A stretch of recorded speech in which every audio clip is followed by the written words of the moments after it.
Bago tayo mag-umpisa sa ating istorya, i-comment mo naman kung taga saan ka at anong oras ka nanonood ngayon. Malay mo, sa bawat lugar na babangitin ninyo, may isang pusong katulad ng bida natin. Tahimik na lumalaban, sugatan pero hindi sumusuko, at umaasang balang araw kahit gaano kabigat ang dinadala, may araw ding sisikat para sa kanya. Sa maliit na baryo ng San Ireneo, kung saan ang umaga ay nagsisimula sa tiyalok ng manok, amoy ng bagong saing at tunog ng mga tsinelas sa maputik na daan, doon lumaki si Maristela Banyares. Mas kilala siya ng mga taga-baryo bilang Stella, isang dalagang hindi mahilig makipagtalo, hindi palasagot at hindi rin sanay magreklamo kahit halos buong buhay niya ay puro pagtitiis ang kanyang nakagisnan. Ang bahay nila ay nakatayo sa dulo ng makitid na iskinita, gawa ng pinagtagpi-tagping kahoy, yero at lumang bintanang galing pa raw sa nasirang bahay ng kanyang lolo. Kapag tag-ulan, kailangan nilang maglagay ng palanggana sa 4 na sulok ng sala dahil tumutulo ang bubong. Kapag tag-init naman, ramdam na ramdam ang init sa loob dahil manipis ang dingding at halos walang lilim sa paligid. Ngunit sa kabila ng ganoong buhay, hindi lumaking mainggitin si Stella. Hindi siya lumaking mapait. Ang sabi kasi ng kanyang ama na si Tandang Ormino, "Anak, hindi porke mahirap tayo, ibig sabihin maliit na rin ang pagkatao natin. Ang taong walang pera, pwedeng yumaman, pero ang taong walang dangal, kahit maligo sa ginto, mabaho pa rin ang pangalan." Paulit-ulit iyong narinig ni Stella mula pagkabata. Habang tinutulungan niya ang ama sa maliit nilang taniman ng gulay, habang naglalaba siya sa poso, habang inuupuan niya ang bangkong kahoy sa harap ng bahay at pinapanood ng kanyang ina na si Aling Celadia na manahi hanggang madaling araw, laging nakaukit sa isip niya ang sinabi ng ama, huwag ibebenta ang dangal kahit kailan. Si Aling Celadia naman ay tahimik na babae, ngunit malalim magmahal. Sa kanyang mga kamay nanggagaling ang mga damit na isinusuot ni Stella sa eskwela. Minsan pinagtagpi, minsan inayos mula sa lumang palda ng kapitbahay, pero palaging malinis.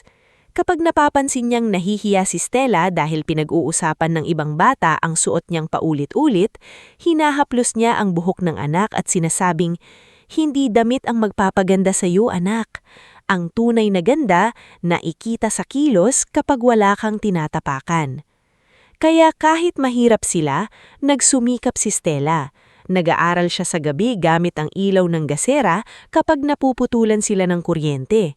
Minsan, pumapasok siyang walang baon, pero hindi niya sinasabi sa mga magulang niya. Dinadaan niya sa tubig ang gutom. Kapag tinatanong siya ni Aling Celadia kung kumain ba siya, ngingiti siya at sasagot, "Opo, Nay, busog pa nga po ako." Pero alam ng ina.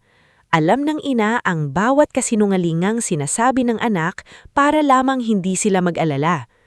Isang gabi, habang nagtatagpi si Aling Celadia ng punit na uniporme ni Stella, tumigil ito at tumingin sa anak. "Stella," mahina nitong sabi, "balang araw, aalis ka rin sa hirap na ito. Pero sana kapag umangat ka, huwag mong kalimutan ang mga taong naiwan sa baba." Tumingala si Stella mula sa binabasa niyang lumang libro. "Hindi ko po kayo iiwan, Nay." Ngumiti ang ina, pero may lungkot sa kanyang mga mata. "Hindi yan ang ibig kong sabihin. Ang sinasabi ko, huwag mong kalimutan ang pakiramdam ng inaapi. Kasi kapag alam mo ang pakiramdam ng nasa ibabaw, hindi ka magiging malupit kapag nasa taas ka na." Doon nagsimula ang pangarap ni Stella. Hindi lang siya nangarap para yumaman. Nangarap siya para maging kapaki-pakinabang. Nangarap siya para balang araw, hindi na kailangang yumuko ng mga taong katulad nila sa harap ng mga mayayamang sanay mang-apak. Pagkatapos niyang makapagtapos ng kolegyo sa kursong Office Administration sa tulong ng scholarship at ilang trabahong pinasukan niya habang nag-aaral, nakapasok si Stella bilang Assistant Archivist sa munisipyo ng San Ireneo. Hindi yon marangyang trabaho, maliit ang sahod, maraming dalubog ang lumang records room, at madalas ay siya ang nauutusang bumuhat ng kahon-kahong dokumento. Ngunit para kay Stella, mahapahalagang trabahong iyon. Sa unang araw niya sa record section, sinalubong siya ng isang matandang lalaki na nakasalamin at laging may dalang maliit na pamunas ng alikabok.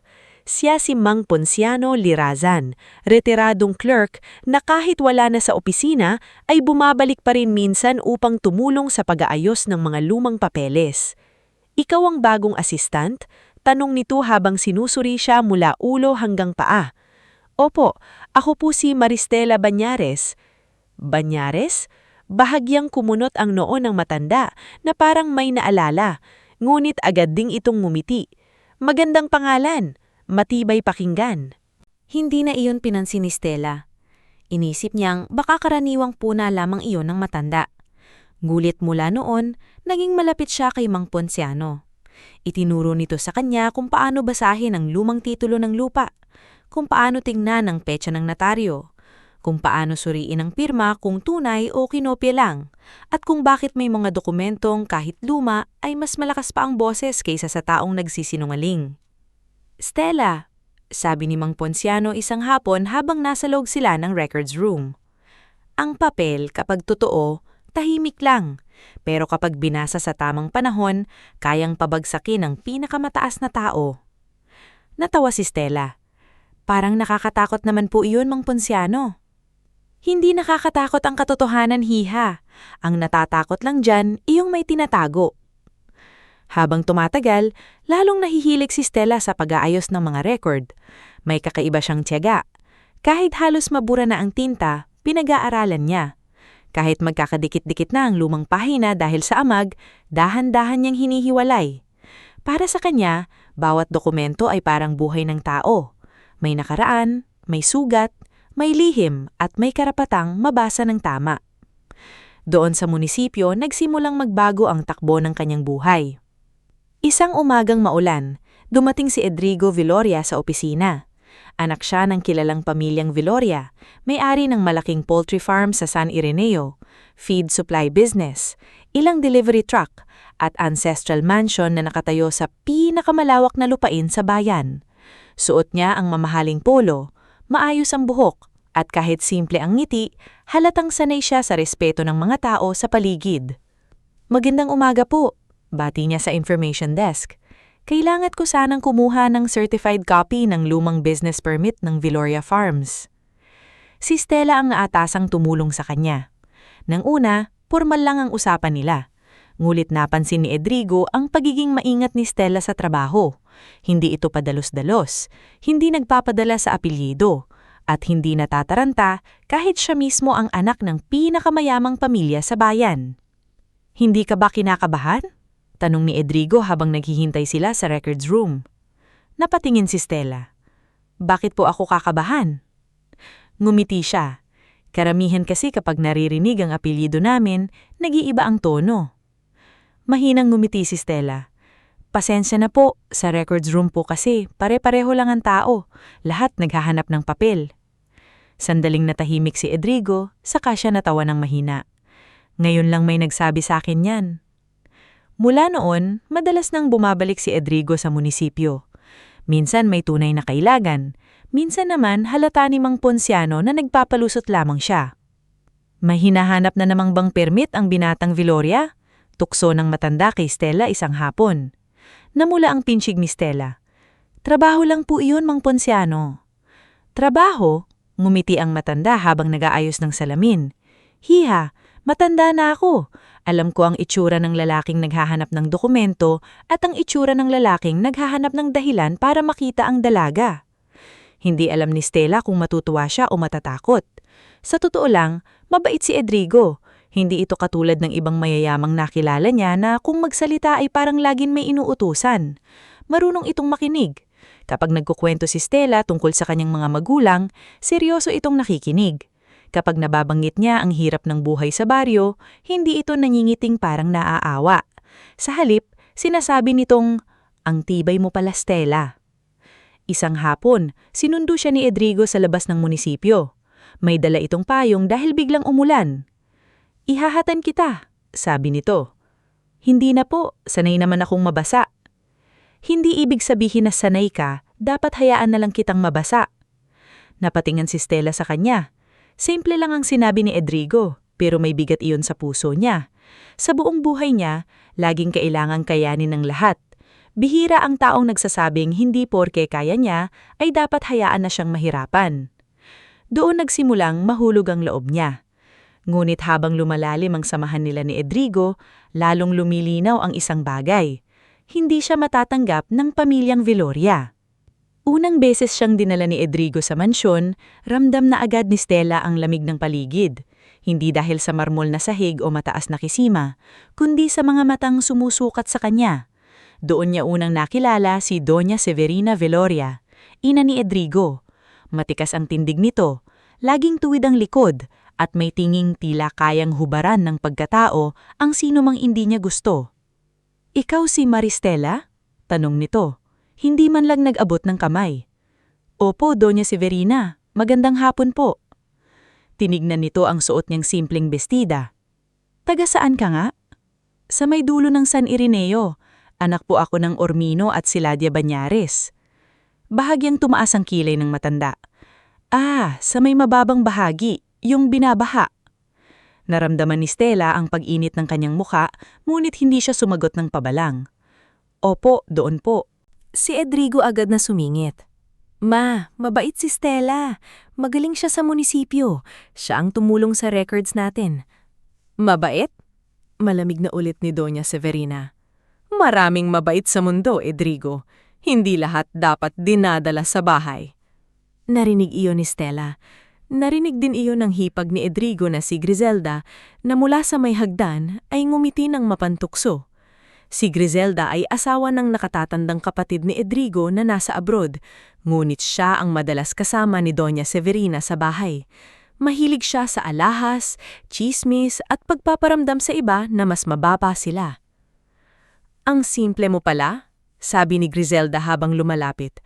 "Refreshing, parang probinsyana talaga." Numiti si Stella ng pilit. "Salamat po." Sa gilid ng sala, naroon din si Amancio, pinsan ni Edrigo at kasosyo ng pamilya sa ilang negosyo.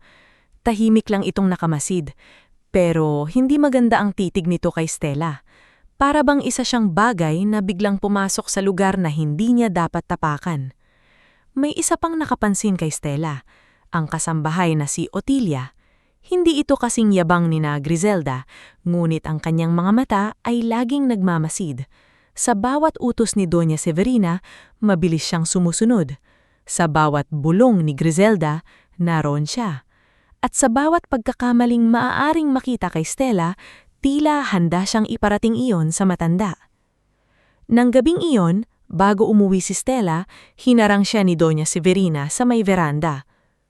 "Maristela," sabi nito, "hindi ko alam kung ano ang nakikita sa iyo ng anak ko, pero tandaan mo ito, ang pamilyang Viloria ay hindi basta-basta sumasama sa kahit sino." Huminga ng malalim si Stella. "Wala po akong balak sirain ang pamilya ninyo." "Hindi mo kailangang sirain.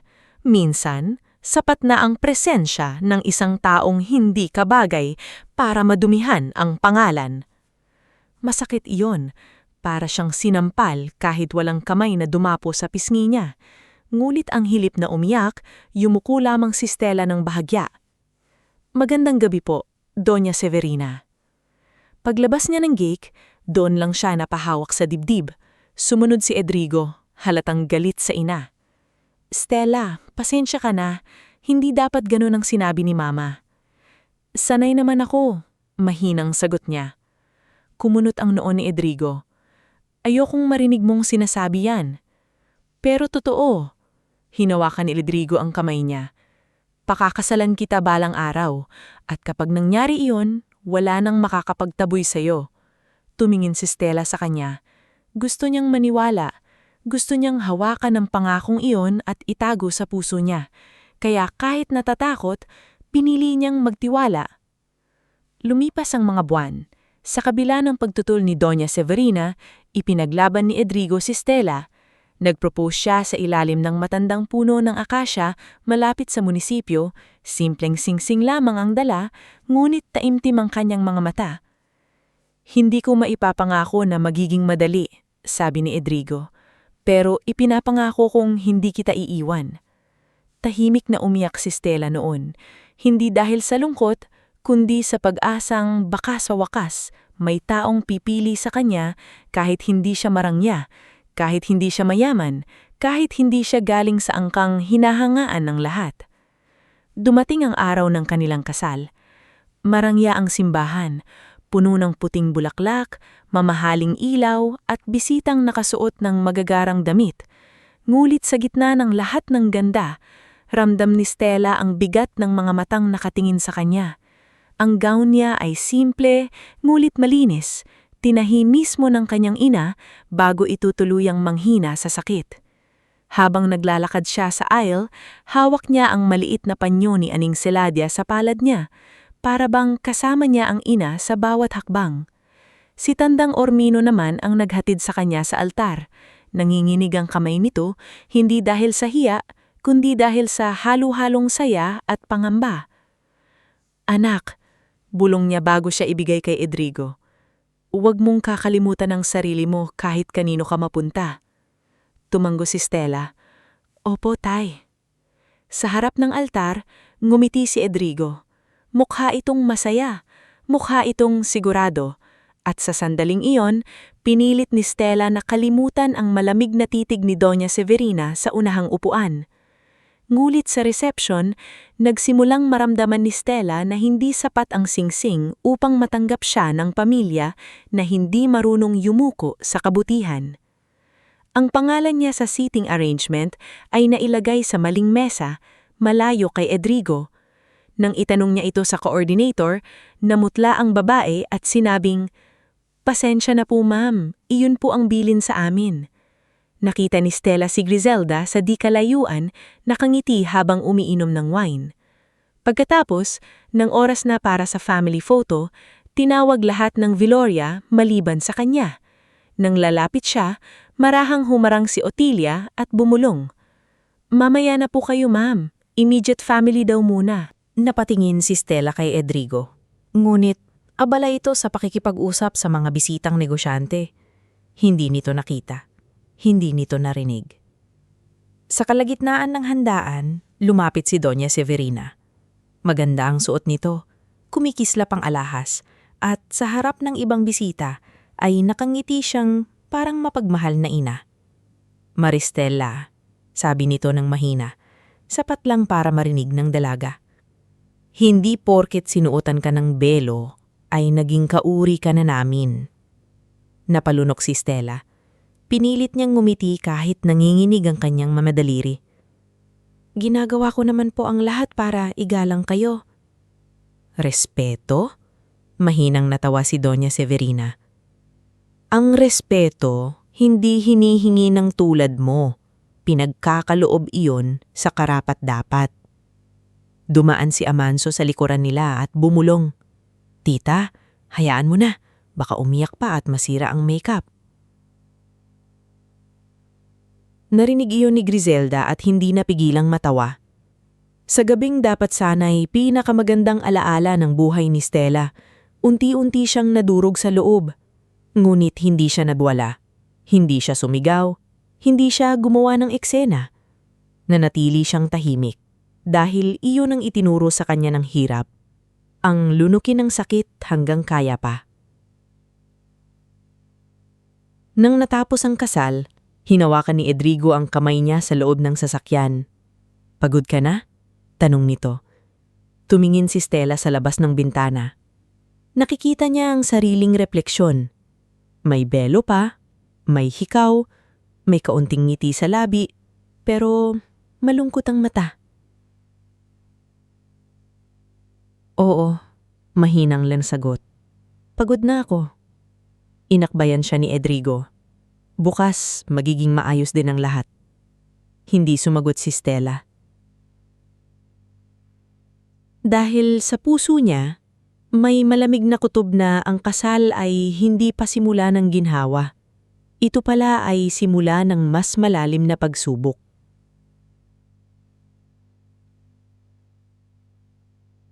Bago tayo magpatuloy sa ating istorya, i-comment mo muna kung taga saan ka at anong oras ka nanonood ngayon. Malay natin, habang pinakikinggan mo ang buhay ni Stella, may bahagi rin ng puso mo ang nakakakilala ng sakit ng pagtitiis, yung tipong tahimik kang nasasaktan pero pinipili mo pa ring tumayo dahil alam mong hindi ka ipinanganak para yurakan habang buhay. Kinabukasan matapos ang kasal, nagising si Stella sa isang silid na hindi niya pa kayang tawaging tahanan. Malaki ang kwarto, mataas ang kisame, malamig ang aircon at mabango ang kumot, pero kakaiba ang pakiramdam niya. Para siyang bisita sa lugar na hindi siya inaasahang manatili. Sa gilid ng kama, nakaupo si Edrigo habang inaayos ang relo niya. Maaga itong nagbihis dahil may kailangang asikasuhin sa poultry farm at sa opisina ng pamilya. "Maaga ka?" tanong ni Stella. Pilit na pinapakalma ang boses. Lumapit si Edrigo at hinalikan siya sa noo. "Saglit lang, may problema raw sa delivery ng feeds, pero babalik ako bago tanghali. Huwag kang mag-alala, nandito ka lang sa bahay. Magpahinga ka muna."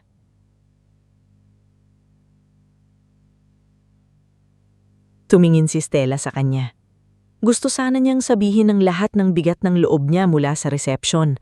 Ang maling upuan, ang pagharang sa family picture, ang mga salitang ibinulong ni Doña Severina. Ngunit nakita niya ang pagod ng mukha ni Edrigo. Naisip niyang baka totoo ang sinabi nito kagabi. Baka kailangan lang ng panahon. "Kailangan ba talaga nating pumunta sa hapunan mamaya?" Mahinang niyang sagot. Huminto si Edrigo sa pagsusuot ng sapatos. "Oo, tradisyon iyon sa pamilya namin." Unang hapunan ng bagong kasal sa bahay. Para raw pormal kang tanggapin. Hindi nakasagot agad si Stella. Ang salitang tanggapin ay merong tinik. Kung talagang tanggap siya, bakit kailangan pang patunayan sa hapunan? Ngumiti si Edrigo at hinawakan ng kamay niya. "Alam kong hindi madali si Mama, pero kakausapin ko siya. Pangako, Stella, hindi kita pababayaan." Ilang beses na niyang narinig ang pangakong iyon at sa bawat pagkakataon, pinipili pa rin niyang maniwala.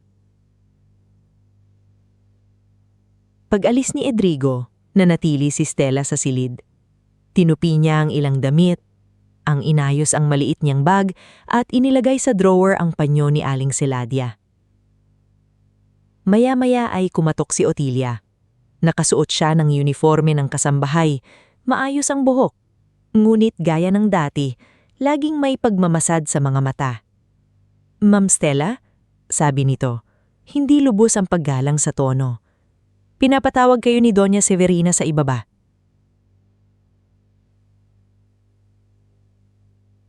Bumaba si Stella nang maayos ang pananamit. Sa malaking sala, nandoon si Doña Severina. Nakaupo sa mataas na sandalyas na parang trono. Katabi nito si Griselda hawak ang tasa ng tsaa, habang si Amancio naman ay nasa gilid at may kausap sa cellphone tungkol sa shipment ng manok. "Magandang umaga po," bati ni Stella. Tinignan ni Doña Severina mula ulo hanggang paa. "Dito sa bahay na ito, Maristela, hindi porket pasawa ka na ng anak ko ay prinsesa ka na. May patakaran dito, may oras ng pagkain, may tamang kilos, may tamang pakikitungo sa bisita, at higit sa lahat, may tamang lugar ang bawat tao." Napakapit si Stella sa sariling mga daliri. "Nauunawaan ko po." "Hindi mo pa nauunawaan," singit ni Griselda. "Kasi kung nauunawaan mo, hindi ka sana mukhang naliligaw dito." Mahinang tumawa si Amancio, pero mabilis din itong tumahimik nang tingnan siya ni Stella. Hindi matalim ang titig ng dalaga, pero may katahimikang hindi madaling basagin. "Gagawin ko po ang makakaya ko para hindi kayo mapahiya," sabi ni Stella. "Hindi kami ang dapat mong isipin," sagot ni Doña Severina. "Ang sarili mo ang huwag mong ipahiya.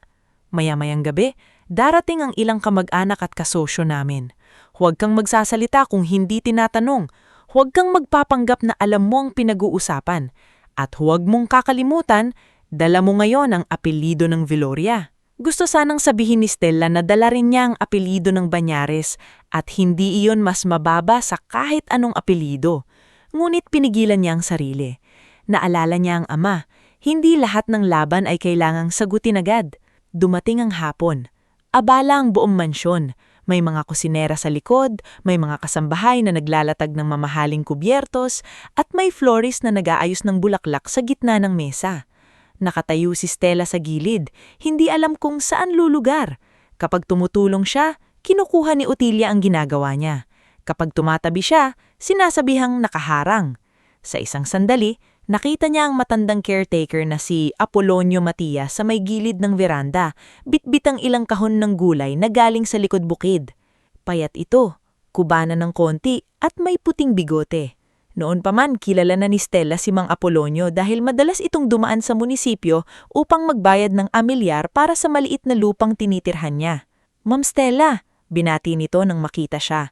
"Binabati ko po kayo sa kasal ninyo." Ngumiti ng totoo si Stella sa unang pagkakataon sa araw na iyon. "Salamat po, Mang Apolonio. Kumusta po kayo?" "Ayos lang po. Matanda na pero humihinga pa." Mahinang itong natawa. "Ang mahalaga, may trabaho pa." Bago pa sila makapag-usap ng mahaba, narinig ang matinis na boses ni Griselda mula sa sala. "Nawawala ang relos ko!" Biglang nagkagulo. Lumabas si Griselda na namumula ang muka. "Yung diamond watch ko! Nasa side table lang iyong kanina. Ngayon wala na." Lumapit si Doña Severina. "Siguraduhin mong hindi mo lang nailigpit." "Hindi, tita. Alam ko kung saan ko inilagay." Biglang napatingin si Griselda sa direksyon ni Mang Apolonio. Siya ang huling dumaan sa sala kanina." Namilog ang mata ng matanda. "Ma'am, hindi po ako pumasok sa sala. Sa veranda lang po ako dumaan." "Sunungaling," sabi ni Griselda. "Matagal ka nang mahirap, Apolonio. Baka naisip mong magandang pamana sa mga apo mo ang relo ko." Nanginig ang kamay ng matanda. "Ma'am, hindi po ako magnanakaw. 30 taon na po akong nagsisilbi sa pamilyang ito." "Mas tagal, mas maraming alam na pasikot-sikot," malamig na sabi ni Amancio. Napatingin si Stella sa paligid.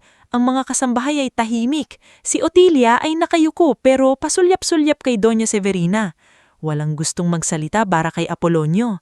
Hindi nakatiis si Stella. Humakbang siya palapit. "Sandali po, bago po natin pagbintangan si Mang Apolonio, baka pwedeng tignan muna kung sino ang pumasok sa sala?" Lumingon sa kanya si Griselda. "Excuse me? Kaninang nag-aayos po kayo, may gas log sa may entrance. May CCTV rin po sa hallway, di ba?" Naningit ang mata ni Doña Severina. "At kailan ka pa naging imbestigador dito?" "Hindi po ako imbestigador. Maaayaw ko lang pong mapagbintangan ng taong walang kasalanan." Dumating si Edrigo sa gitna ng gulo. Basa ang girid ng polo niya dahil umuulan na sa labas. "Anong nangyayari?" Agad lumapit si Griselda. "Edrigo, nawawala ang relos ko at itong asama mo, imbes na makiramay, pinagtatanggol ang caretaker." Tumingin si Edrigo kay Stella. "Stella? Hindi ko sinasabing wala siyang kasalanan dahil kilala ko siya. Sinasabi ko lang na dapat tignan muna ang ebidensya bago siya hiyain." Tumahimik ang paligid. Sa wakas, inutusan ni Edrigo na buksan ang CCTV. Sa maliit na monitor sa study room, nakita nilang hindi kailanman pumasok sa sala si Mang Apolonio. Dumaan lamang siya sa veranda, gaya ng sinabi niya. Ilang minuto matapos iyon, nakita sa footage ang isang lalaking bisita ni Amancio na mabilis na pumasok sa sala at lumabas na tila may isinilib sa bulsa. Namula si Griselda, hindi dahil sa hiya, kundi sa galit. Si Amancio ay biglang nag-iwas ng tingin. "Kaibigan mo yon? Nang kaibigan mo yon?" tanong ni Edrigo kay Amancio. "Maraming dumadalo rito. Hindi ko kontrolado ang kilos ng lahat." Depensa ito. Nahanap kalaunan ang relos doon sa loob ng kotse ng bisitang iyon. Ibinalik ito kay Griselda. Ngunit walang humingi ng tawad kay Mang Apolonio. Walang humingi ng tawad. Walang nagsabing nagkamali sila. Si Stella lamang ang lumakit sa matanda. "Pasensya na po, Mang Apolonio." Napaluha ang matanda. "Hindi ikaw ang dapat humingi ng tawad, ma'am." Narinig iyon ni Doña Severina. At ang dapat sanang simpleng pagtatamalang mali ay naging mitya ng mas malaking galit. Nang sumapit ang hapunan, inakala ni Stella na tapos na ang gulo. Ngulit mali siya. Sa mahabang mesa, naroon ang mga kamag-anak at kasosyo. Nakaupo si Doña Severina sa dulo. Katabi nito si Edrigo. Si Stella naman ay inilagay sa halos pinakadulo, katabi ng isang bakanting silya at malayo sa asawa. Nagkamali yata ang ayos, bulong ni Edrigo nang mapansin ito. "Hayaan mo na," sabi ni Stella. Ayaw na niyang gumawa ng esena. Habang kumakain, pinag-uusapan ng mga bisita ang negosyo, presyo ng feeds, lupa, bagong investors at expansion ng poultry farm. Tahimik si Stella, gaya ng bilin sa kanya. Ngunit nang banggitin ni Amancio ang pagbili ng ilang lupa malapit sa mababang bahagi ng San Ireneo, napatingin si Stella. "Hindi ba po bahain ang lugar na yon?" Tanong niya ng mahinahon. Natigil ang usapan. Ngumiti si Amancio ng malamig. "May kaalaman pala sa land development?" "Hindi po, pero may nakita po akong flood map noon sa munisipyo at may ilang residente roon na matagal nang may pending dispute sa lupa. Baka po mas mabuting suriin muna bago bilhin." Bumagsak ang katahimikan sa mesa. Ang sinabi ni Stella ay hindi mali, ngunit para kay Doña Severina, iyon ay pagsuway. Isang bagong manugang na galing sa hirap ang nangahas magsalita sa harap ng kanilang kasosyo. "Mukhang maraming alam ang asawa mo, Edrigo," sabi ni Griselda na may halong panunuya. Napatingin si Edrigo kay Stella. Hindi galit pero nag-aalala. "Stella, mamaya na natin pag-usapan." Tumanggo si Stella at tumahimik. Ngunit huli na. Nakita niya sa mata ni Doña Severina ang desisyong hindi na mababago. Pagkatapos ng hapunan, habang nagliligpit ang mga tao at patuloy ang ulan sa labas, ipinatawag ni Doña Severina si Stella sa likod ng bahay. Sumunod si Edrigo, pero hinarang siya ng ina. "Anak, kausapin muna namin siya bilang mga babae." "Ma, ikaw ang ina mo," mariini sabi ni Doña Severina. "Huwag mo akong pahiyain sa sarili kong bahay." Napahanto si Edrigo. Tiningnan niya si Stella, tila humihingi ng sandaling tiwala. At muli, kahit mabigat sa dibdib, pinili ni Stella na magtiwala. Dinala siya ni Otilia sa likod ng estate. Sa dilim, naroon ang lumang kulungan ng manok, matagal nang hindi ginagamit. Amoy dumi, basa ang sahig sa ilang bahagi, at may sirang kawayan sa gilid. May dalang Amancio na maliit na bag ni Stella. Itinapon niya iyon sa loob. "Ano po ito?" tanong ni Stella kahit alam na niyang may masamang mangyayari. Lumapit si Doña Severina, hawak ang payong.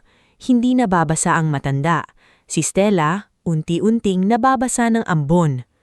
"Isang araw ka pa lang sa bahay na ito, pero ang kapal na ng mukha mong ipahiya ang pamilya ko." "Wala po akong intensyong ipahiya kayo. Gusto ko lang pong sabihin ng tama." "Ang tama?" Humakbang palapit si Doña Severina. "Ang tama ay alamin mo ang lugar mo. Hindi ka pa bilorya sa dugo. At kung asal kalsada ang dala mo rito, doon ka matutulog kung saan bagay ang ugali mo." Tinuro nito ang kulungan. Nanlamig si Stella. "Diyan ka nababagay." Parang tumigil ang ulan, parang nawala ang tunog ng mga kuliglig. Ang natira lamang ay ang tibok ng puso ni Stella. Mabagal pero mabigat. Hindi siya agad nakakilos. Si Otilia ay umiwas ng tingin. Si Amancio ay bahagyang ngumiti. "Doña Severina," mahinang sabi ni Stella, "asawa po ako ng anak ninyo." "Sa papel. Pero sa bahay na ito, kailangan mo munang patunayan na hindi ka dumi sa sapatos namin." May kung anong nabasag sa dibdib ni Stella. Hindi na siya sumigaw, hindi na siya nagmakaawa. Pumasok siya sa kulungan, kinuha ang kanyang bag at naupo sa isang tuyong bahagi ng kahoy. Naghihinte siyang baka darating si Edrigo. Baka hahabulin siya. Baka ngayon tutuparin nito ang pangakong hindi siya iiwan.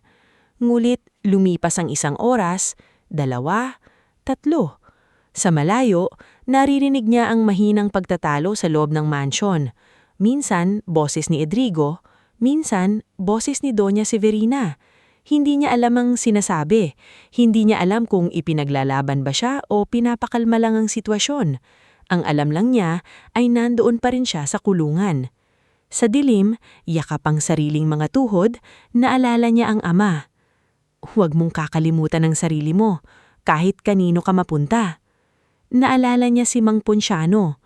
Ang papel, kapag totoo, tahimik lang, pero kapag binasa sa tamang panahon, kayang basagin ng pinakamataas na tao. Bigla, parang may binuksang pinto sa kanyang alaala. Nung nagtatrabaho siya sa munisipyo, may ilang lumang dokumentong minsan niyang naayos. Mga lumang titulo, mga pangalan, isang apelidong pamilyar. Banyares. Miravela Banyares. May lupaing sakop ang dating mababang bahagi ng San Ireneo at may bahaging tumutugma sa kinatatayuan ngayon ng Viloria Estate. Noon, hindi niya iyon pinansin. Akala niya kapangalan lang. Ngunit ngayong nasa kulungan siya ng manok sa lupang pag-aari raw ng mga Viloria, biglang bumalik sa isip niya ang kakaibang kaba ni Mang Ponciano nang una niyang marinig ang apelido niya. Bakit parang may alamang matanda? Bakit parang may bahaging itinago sa kanya ang kasaysayan? Bakit ang lupang kinatatayuan ng pang-aapi sa kanya ay tila may koneksyon sa pamilyang matagal nang binaon sa kahirapan? Nang madaling araw, tumigil ang ulan. Basa ang laylayan ng damit ni Stella. Nangangamoy kulungan ang kanyang buhok. Ngunit sa kanyang mga mata, wala ng luha. May apoy na tahimik. May pasyang hindi kailangang ipagsigawan. Binuksan niya ang maliit niyang bag. Naroon ang rosaryo ni Aling Zeladia, ang panyo mula sa kasal, ilang damit at ang maliit na notebook na dati niyang ginagamit sa records room. Sa likod ng notebook, may naisulat siyang ilang pangalan at detalye mula sa mga dokumentong minsan niyang inawakan. Miravela Banyares, lumang titulo, notaryong patay na bago ang petsa ng bentahan, Viloria Acquisition. Napahawak siya sa bibig. Hindi ito simpleng pang-aapi lang. May mas malalim pang dahilan kung bakit tila ipinanganak siyang nasa ibaba habang ang mga Viloria ay nasa itaas. Bago sumikat ang araw, tahimik na lumabas si Stella sa kulungan. Walang nakakita sa kanya maliban sa matandang hardimerong si Apolonio na nasa may poso at nagulat nang makita ang kanyang anyo. "Ma'am Stella," nanginginig ang boses nito. "Diyos ko, dito kayo pinatulog?" Tumingin si Stella sa kanya. "Mang Apolonio, may alam po ba kayo tungkol sa pamilyang Banyares?" Biglang namutla ang matanda. Iyon pa lang, sapat ng sagot. "Hindi dito, Bulong. Umalis muna kayo. Kung gusto ninyong malaman ng totoo, hanapin ninyo si Ponciano Lirasan. Siya ang may hawak ng simula." Mabilis na tumibok ang puso ni Stella. "Bakit po?" Tumulo ang luha ng matanda. "Dahil hindi dapat Viloria ang may-ari ng lupang ito." Sa sandaling iyon, hindi na nagtanong si Stella. Tumanggo siya, inayos ang bag, at bago tuluyang umalis, tumingin siya sa mansyon. Doon nakatira ang lalaking pinakasalan niya. Doon nakatira ang babaeng nagpahiya sa kanya. Doon nakatayo ang bahay na maaaring itinayo sa kasinungalingan. Hindi siya aalis dahil talunan siya. Aalis siya dahil may katotohanang kailangan niyang buhayin. Sa silid nila ni Edrigo, iniwan niya sa ibabaw ng mesa ang maikling sulat. Hindi mahaba, hindi madrama, hindi puno ng paninisi. "Edrigo, hindi ako aalis dahil mahina ako. Aalis ako para alamin kung bakit parang matagal nang ninakaw sa amin ang buhay na dapat sa amin. Kapag natagpuan ko ang katotohanan, malalaman mo kung bakit hindi ako dapat itinuring na dumi sa bahay na ito." Kinabukasan, nang hanapin siya ni Edrigo, wala na si Stella. Wala na ang maliit niyang bag, wala na ang rosaryo ng ina niya, wala na ang babaeng inakala nilang kaya nilang durugin sa isang gabi. Ang natira lamang ay ang amoy ng basang lupa sa likod ng mansyon, ang bakas ng paa papalayo sa kulungan ng manok, at ang sulat na paulit-ulit binasa ni Edrigo habang unti-unting namumutla ang kanyang muka. Sa unang pagkakataon, naramdaman ng pamilyang Viloria ang katahimikang mas nakakatakot kaysa sigaw. Dahil ang babaeng pinalayas nila sa dangal ay hindi naglaho para magtago. Naglaho siya para hanapin ang ebidensyang magpapabagsak sa kasinungalingan na matagal nilang pinatatayo bilang kaharian. Bago tayo magpatuloy sa atong istorya, i-comment mo muna kung taga saan ka at anong oras ka nanonood ngayon. Habang ipinagpapatuloy natin ang buhay ni Stella, isipin mo rin kung ilang tao kaya sa mundo ang kailangang lumayo. Hindi dahil gusto nilang talikuran ang minahal nila, kung hindi dahil kailangan nilang hanapin muli ang sarili nilang nawala sa gitna ng pang-aapi. Nang umalis si Stella sa mansyon ng mga Villoria, hindi niya alam kung saan siya unang pupunta. Basa pa rin ang laylayan ng damit niya, mabigat ang bag sa balikat, at sa bawat hakbang niya sa maputik na kalsada palabas ng estate, tila hinihiwalayan siya sa isang buhay na akala niya ay magiging tahanan. Hindi siya lumingon ng maraming beses, isang beses lamang. Sapat na iyon para makita niya ang mataas na bakod, ang malawak na lupain, at ang mansyon na itinayo sa ibabaw ng isang katotohanang maaaring ninakaw sa pamilya niya. Hindi siya umiyak nang nakasakay sa unang jeep na dumaan papuntang bayan. Hindi rin siya umiyak nang mapatingin sa kanya ang ilang pasahero dahil sa putik sa kanyang sapatos at sa amoy ng basang kulungan na kumapit sa kanyang damit. Nakayuko lamang siya, mahigpit ang hawak sa maliit niyang notebook at rosaryo ni Aling Celadia. Sa isip niya, paulit-ulit ang sinabi ni Mang Ponciano bago siya umalis. Hanapin ninyo si Ponciano Lirasan, siya ang may hawak ng simula. Pagdating sa bayan, dumiretso si Stella sa maliit na bahay ni Mang Ponciano sa gilid ng lumang palengke. Madilim pa noon, halos nagsisimula pa lamang magbukas ang mga tindahan. Kumatok siya ng mahina, ngulit nang walang sumagot, muli siyang kumatok, mas madiin. Ilang sandali pa, bumukas ang pinto. Si Mang Ponciano, nakasuot ng lumang kamiseta at may hawak na lampara, ay natigilan nang makita siya. "Stella?" Halos pabulong nitong sabi. "Anong nangyari sa'yo?" Sa unang pagkakataon mula ng gabing iyon, bumigay ang tuhod ni Stella. Napaupo siya sa maliit na bangkong kahoy sa labas ng bahay. Hindi siya humagulhol, ngunit tumulo ang luha niya habang nanginginig ang kamay. "Doon nila ako pinatulog, Mang Ponciano," sabi niya, halos hindi lumalabas ang boses. "Sa kulungan ng manok." Napatakip ang bibig ng matanda. "Diyos ko! Pero hindi yun ang dahilan kung bakit ako nandito." Itinaas niya ang notebook niya. "Sabi ni Mang Apolonio, hindi dapat Villoria ang may-ari ng lupang iyon. Sabi niya, hanapin ko kayo. Mang Ponciano, ano po ang alam ninyo tungkol sa pamilyang Banyares?" Matagal bago nakasagot ang matanda. Para bang may lumang sugat na binuksan sa dibdib nito. Pinapasok niya si Stella sa maliit niyang bahay. Sa loob, pinaupo niya ito, pinainom ng mainit na kape, at kinuha mula sa lumang aparador ang isang kahon na kahoy na may kalawangin ng kandado.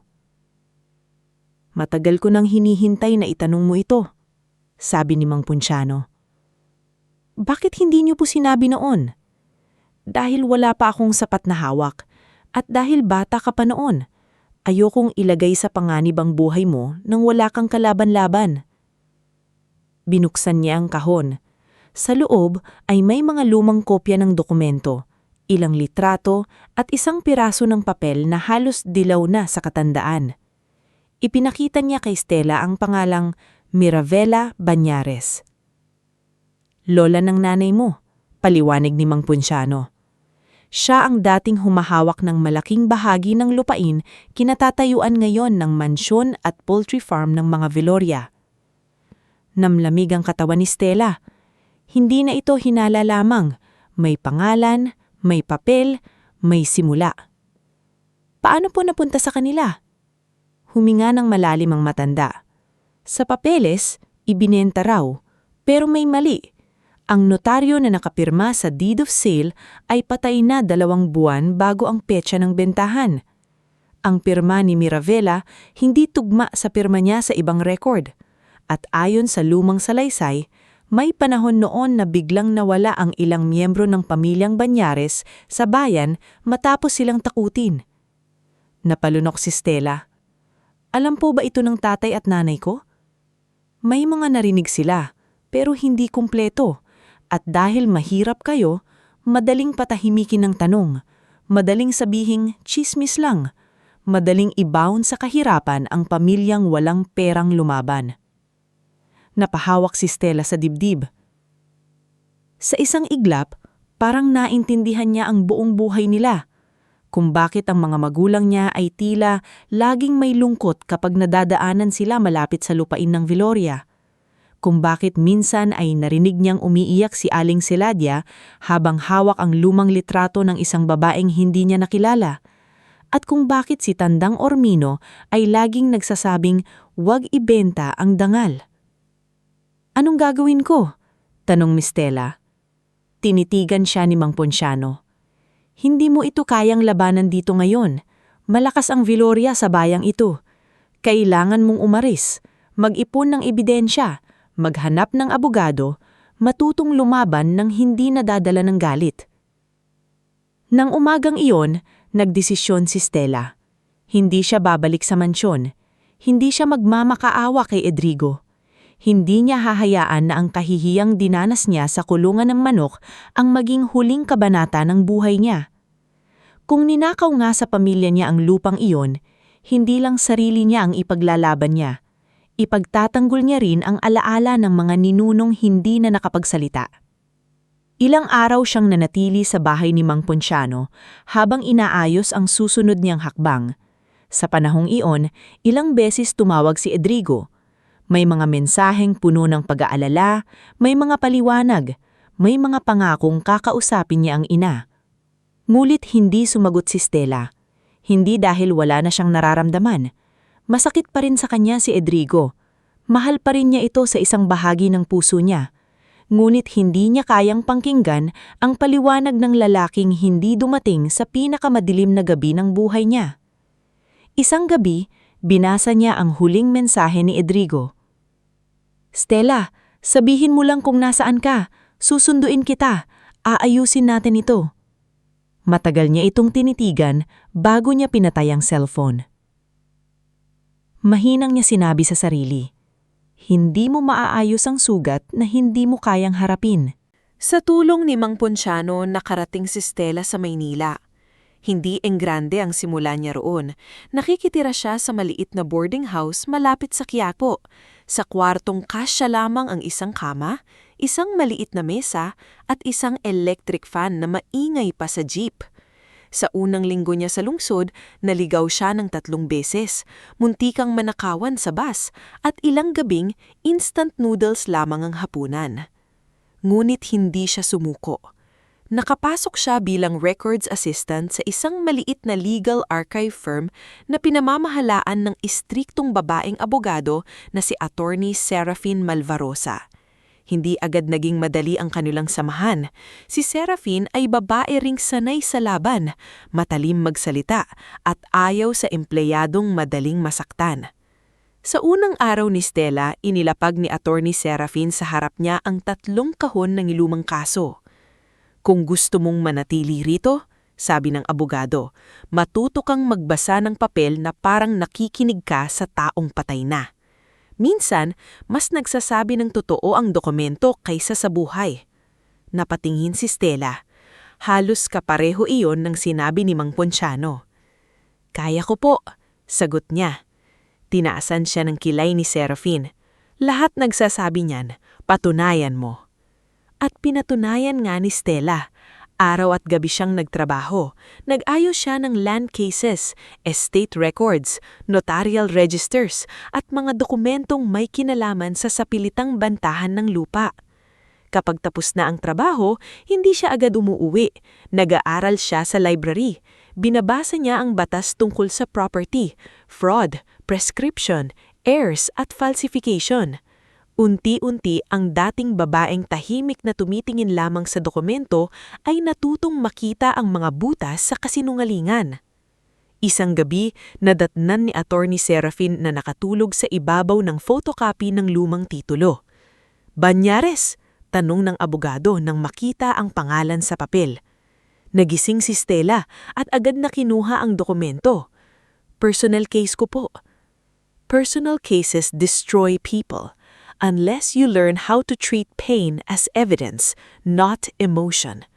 Nagtahimik si Stella. Lumapit ang abogado at tinignan siya ng mas mahinahon. Sino ang kalaban mo? Matagal bago sumagot si Stella. Ang pamilyang Viloria po.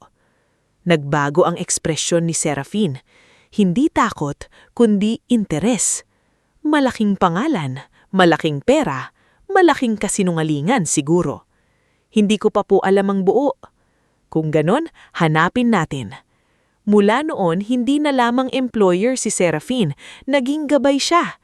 Hindi niya kinonsinti ang kahinaan ni Stella, ngunit tinuruan niya itong gawing direksyon ang sakit.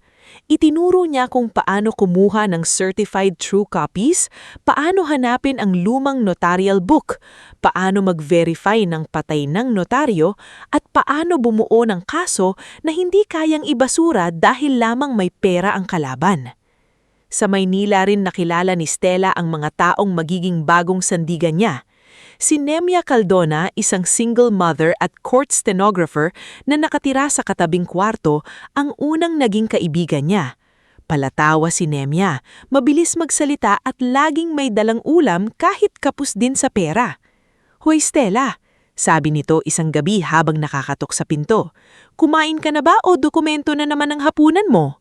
Napangiti si Stella. "Mamaya na." "Walang mamaya sa gutom. Halika, may adobong sitaw ako. Huwag kang maarte. Libre ito pero may kasamang sermon." Si Nemia ang nagpapaalala kay Stella na tao pa rin siya, hindi lamang sugat na naghahanap ng hustisya. Nakilala rin niya si Timofer Alcaraz, isang dating delivery rider na madalas na maghatid ng dokumento sa opisina ni Serafin. May peklat sa kilay, laging pawisan, pero mabait at mapagkakatiwalaan. Isang gabi, napansin ni Timo na may dalawang lalaking sumusunod sa Stella mula sa photocopy center hanggang sa Kayan. "Ma'am Stella," mahinang sabi nito habang itinabi ang motor. "Sumakay kayo." "Bakit?" "Wag na kayong lumingon, hindi sila nakikitang naligaw lang dyan." Doon unang naramdaman ni Stella na may gumagalaw na sa kabilang panig. Maaaring nalaman ni Amancio na buhay siya at may hinahanap. Maaaring may natakot na mabuksan ang lumang kwento. Nang makarating sila sa opisina, nanginginig ang kamay ni Stella. Ngunit hindi siya umatras, sa halip ay mas lalo niyang inayos ang mga papeles. Lumipas ang 2 taon. Sa loob ng 2 taon na yon, hindi naging madali ang buhay ni Stella. Nagkasakit siya sa sobrang puyat at doon niya nakilala si Dr. Ilian Avelo, isang mabuting doktor sa maliit na klinik na pinagdalhan siya ni Nemia. Nang malaman nitong halos hindi natutulog si Stella, mariin nitong sinabi, "Hindi mo maipapanalo ang laban kung katawan mo ang unang susuko. Marami pa po akong kailangang tapusin. Kung patay ka na sa pagod, sino ang magdadala ng ebidensya mo sa korte?" Napatahimik siya. Mula noon, natuto siyang magpahinga kahit kaunti. Natuto siyang kumain sa tamang oras. Natuto siyang hindi kailangang parusahan ang sarili para patunayang matatag siya. Habang umaayos ang katawan at isip niya, umuusad din ang kanyang paghahanap. Natuklasan nila ni Serafin na ang lupain na nasa ilalim ng Viloria Estate ay dumaan sa 3 magkakadugtong na bentahan, lahat may kahina-hinalang pirma. May deed of sale na pirmado raw ni Meravela Banyares, ngunit ayon sa death certificate na nakuha nila sa lumang simbahan, may malubha na itong karamdaman at hindi na halos makapagsulat ng panahong iyon. May isa pang dokumentong notarized ng taong patay na bago pa ang petsa ng transaksyon. May bank record na nagpapakitang walang totoong perang pumasok sa account ng pamilya Banyares kapalit ng sinasabing bentahan. Isang gabi, habang nakalatag sa mesa ang mga dokumento, napaupo si Stella at napahawak sa noo. "Ninakaw talaga nila," bulong niya. Nasa tapat niya si Attorney Serafin, seryoso ang mukha. "Hindi pa natin pwedeng sabihin yan sa korte hanggat kulang ang testigo, pero oo, mukhang may malaking pandarayang nangyari. Buong buhay naming pinaniwala na mahirap lang kami. Maraming pamilyang ginagawang mahirap para hindi na sila magtanong, sabi ni Serafin. Doon lalong nagbago si Stella. Hindi na lamang siya naghahanap ng hustisya para sa sarili. Napansin niya na maraming taong pumupunta sa opisina na kapareho niya ang kwento. Mga magsasakang pinapirma sa dokumentong hindi nila naiintindihan, mga matandang nawalan ng lupa dahil sa peking utang, mga pamilyang niloko ng sariling kamag-anak. Sa tulong ni Nemya at Timo, nagsimula siyang tumanggap ng maliliit na sideline sa document checking. Hindi pa malaking opisina iyon. Minsan ginagawa nila sa boarding house, minsan sa karinderya. Si Nemya ang tumutulong mag-transcribe ng salaysay, si Timon ang naghahatid ng papeles, si Stella ang nagsusuri ng mga pirma, petsa, notaryo at kulang na pahina. Dapat may pangalan itong ginagawa natin, biro ni Nemya isang gabi. Hindi ito negosyo, sagot ni Stella. Lahat ng tumutulong kailangan din kumain, Mare. Huwag kang masyadong santo. Tumawa si Timon. Pwede namang maliit na serbisyo para sa mga mahihirap na niloloko. Napaisip si Stella. At sa maliit na papel, isinulat niya ang unang pangalan ng kanilang grupo. Banyares Records Assistance. Hindi pa iyon ang magiging malaking tanggapan sa hinaharap, pero iyon ang simula. Mula sa babaeng pinatulog sa kulungan ng manok, naging babaeng tumutulong sa iba na basahin ang katotohanang pilit tinatago sa papel. Samantala, sa San Ireneo, unti-unting nagbabago ang ihip ng hangin sa pamilya Viloria. Ang negosyo nilang dating matatag ay nagsimulang magkaroon ng problema. May delayed delivery ng feeds, may mga reklamo sa kalidad ng produkto, may mga utang sa bangko na pinilit itago ni Amancio. Dahil abala si Edrigo sa paghahanap kay Stella at sa pag-aayos ng gulo sa pamilya, unti-unting nakalusot si Amancio sa maraming desisyong makasarili.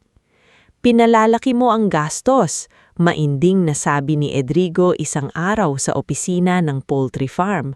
Bakit may loan na hindi dumaan sa akin? Ngumiti si Amancio. Dahil habang hinahanap mo ang asawa mong nagtanan, may kailangang magpatakbo ng negosyo. Napakuyom ng kamay ni Edrigo. Huwag mong tawaging nagtanan si Stella. Bakit? Di ba hiniwan ka niya? Tumahimik si Edrigo, sapagkat iyon ang sugat na hindi niya masagot. Iniwan siya ni Stella, oo, ngunit alam niyang bago siya iniwan, siya muna ang nabigo bilang asawa. Sa mansyon, hindi pa rin umaamin si Doña Severina. Para sa kanya, si Stella ay babaeng walang utang na loob na hindi marunong magsakopan. Babalik din niyan, sabi niya minsan kay Griselda, kapag napagod sa gutom sa labas. Pero lumipas ang buwan, lumipas ang taon, hindi bumalik si Stella.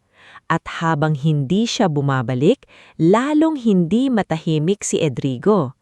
Ilang beses niyang binasa ang sulat na iniwan nito. Paulit-ulit niyang binalikan ang linyang, kapag natagpuan ko ang katotohanan, malalaman mo kung bakit hindi ako dapat itinuring na dumi sa bahay na ito. Ano ang katotohanang hinahanap ni Stella? Isang gabi, pumunta si Edrigo sa lumang kulungan ng manok sa hilikod ng estate. Matagal na itong lininis, ngulit para sa kanya, naroroon pa rin ang kahihiyan ng gabing hindi niya naagapan. Humawak siya sa sirang poste at pumikit. Patawarin mo ako, bulong niya, kahit wala roon si Stella. Ngunit sa Maynila, hindi nakapatawaran ang unang hinahanap ni Stella.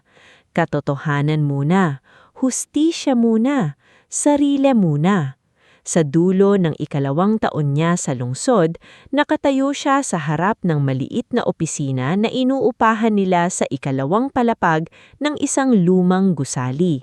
May bagong karatasa sa pinto. Banyares Records and Land Verification Services. Katabi niya si Nemya, hawak ang kape. Si Timo nagkakabit ng ilaw sa labas. Si Attorney Serafin nakatayo sa gilid na kunwari hindi emosyonal. Si Dr. Ilian naman ay dumaan dala ang simpleng halaman bilang regalo.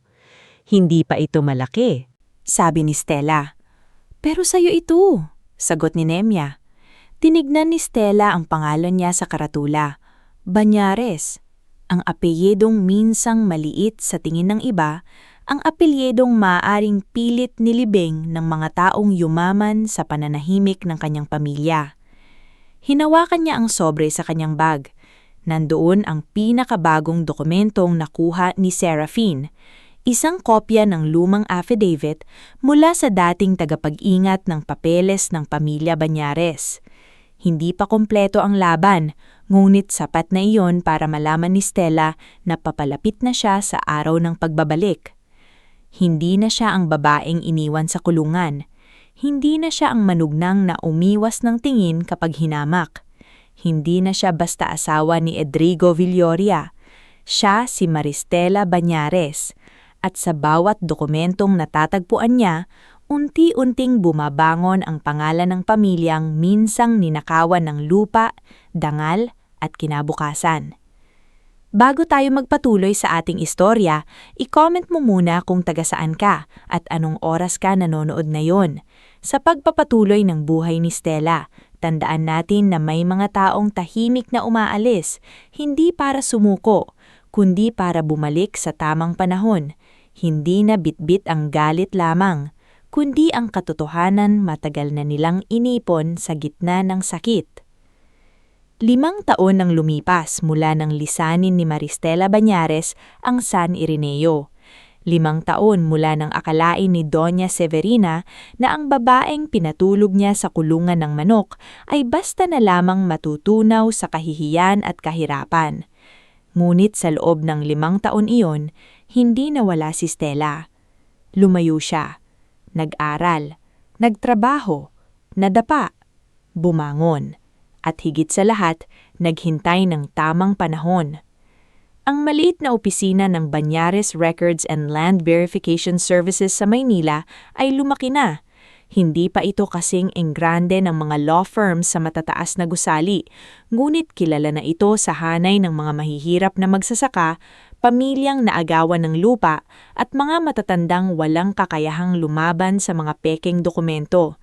Sa loob ng opisina, may mahabang mesa na puno ng folder, may filing cabinets na halos laging bukas, at may simpleng karatula sa dingding na nakasulat, ang dokumentong hindi binabasa, madaling gamitin laban sa mahihirap. Si Stella ang nagsulat ng linyang iyon. Hindi na siya ang bating dalagang laging yumuyuko kapag sinasabihan.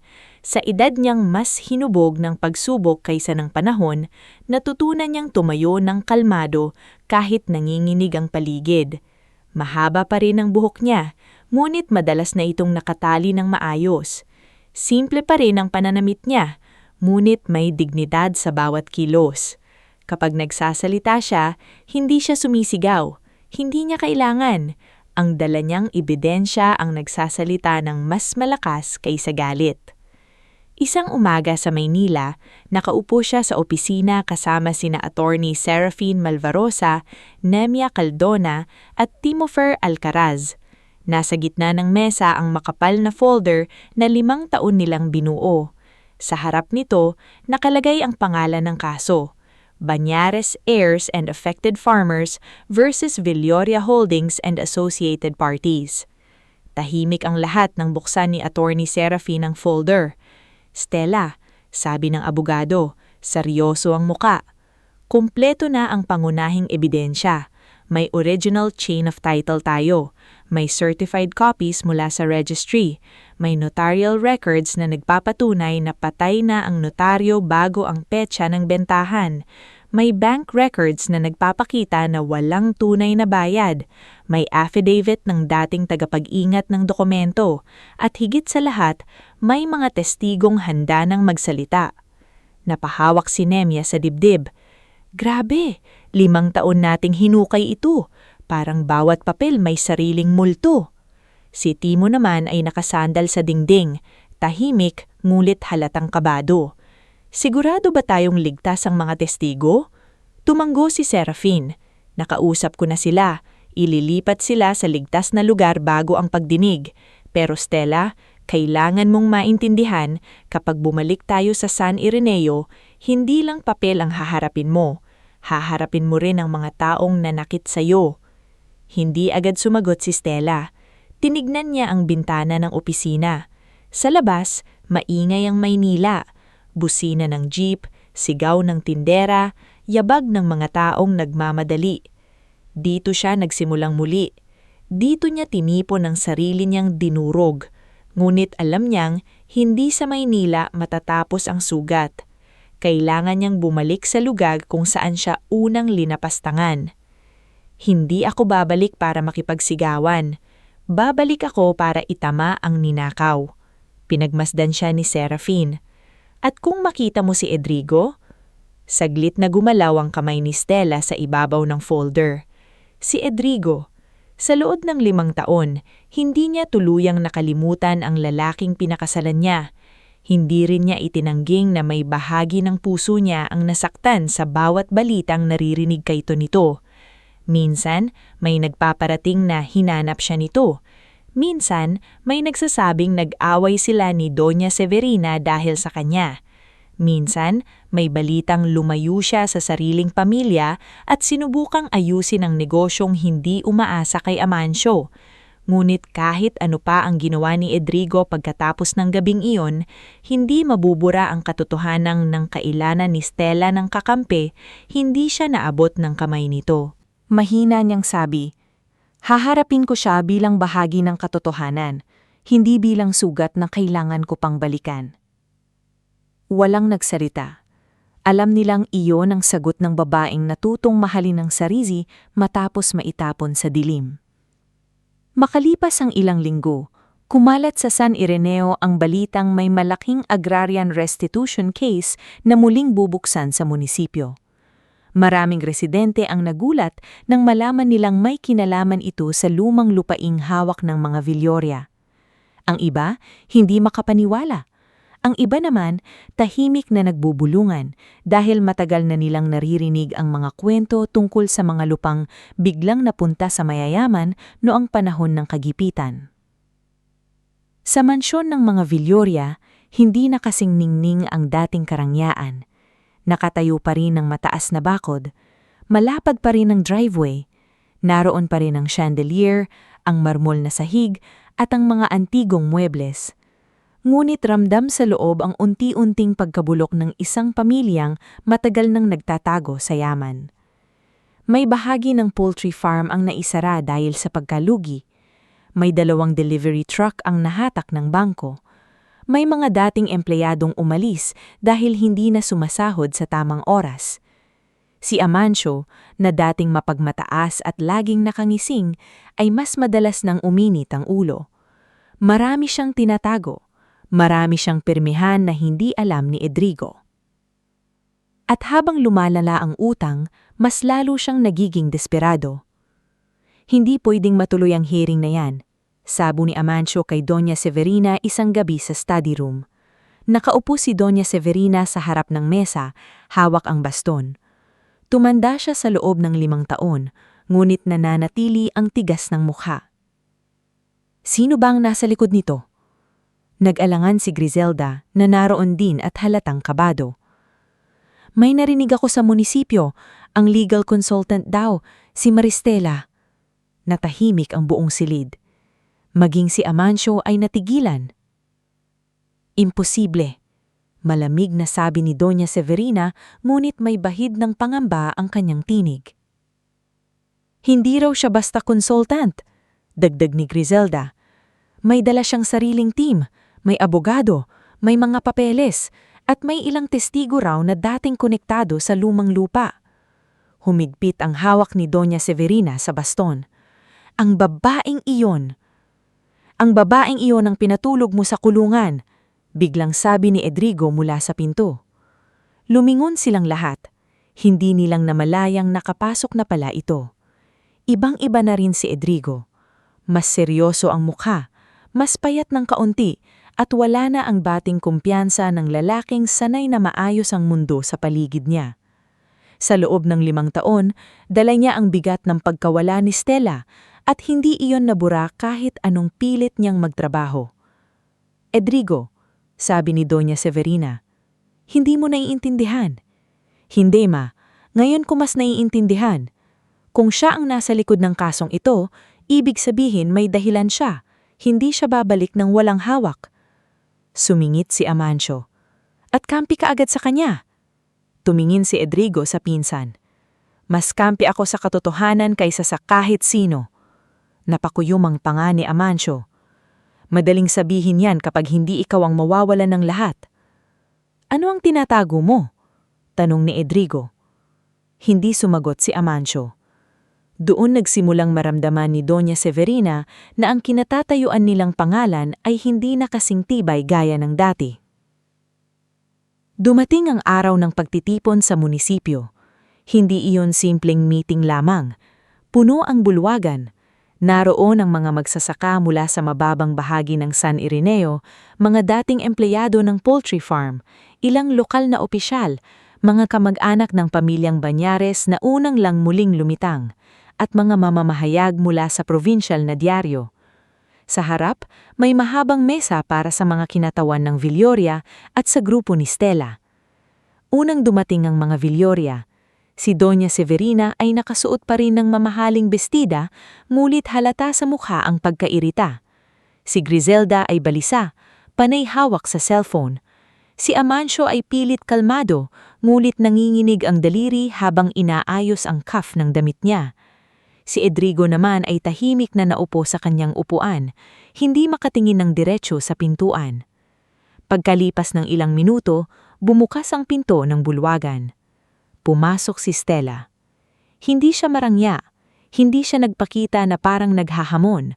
Nakasuot siya ng puting blusa, dark blue blazer, at simpleng palda.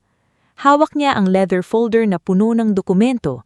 Kasama niya si Attorney Serafine, si Nemia na bitbit ang transcribed statements, si Timo na may dalang kahon ng files, at si Mang Ponciano na kahit matanda na ay pinilit dumalo.